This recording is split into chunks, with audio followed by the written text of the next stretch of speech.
دا الله رسول فرمایي وی څوک چې د خپل مور او پلار مخته د محبت په نظر باندې وګوري رب کریم ورته د یو قبول شوی حج ثواب ورکړي. هغه چا چې د خپل مور او پلار مخته د محبت په نظر باندې وکتل رب کریم ورته د یو قبول شوی حج ثواب ورکړي. هغه صحابه عرض کړي د الله رسوله کو چرې چا د خپل مور او پلار مخته سل پیرې وکتل نو بیا رسول الله مبارک ارشاد فرمایي ای زما صحابه الله په دې قادر دی چې رسول حجونو نه زیات ثواب بنده ته ورکړي. هغه رسول الله مبارک فرمایي څوک چې سحر پاسي سبا کې د خپل مور کمرې ته لاړ شي مور ته وي مور شپه دې ښه تېره کړې ده مور ته څه وي مور شپه دې ښه تېره کړې ده پلار شپه دې ښه وه صرف په دې خبر ورته الله تعالی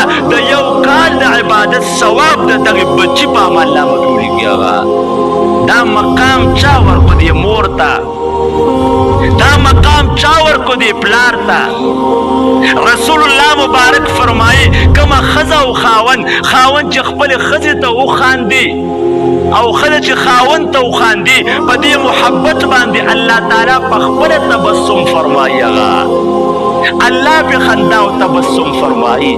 دا مقام دی بیبي ته چا ورکو؟ هغه دا ورته دین اسلام ورکو.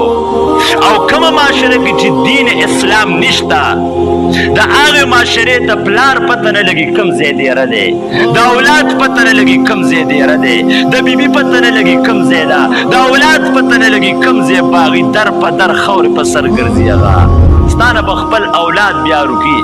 دین اسلام رشتې تړلي دي. هغه دین اسلام په والدین او د پلار او د خور ترمنځ جوړ پیدا کړی دی. څنګه چې ما تاسو ته مثال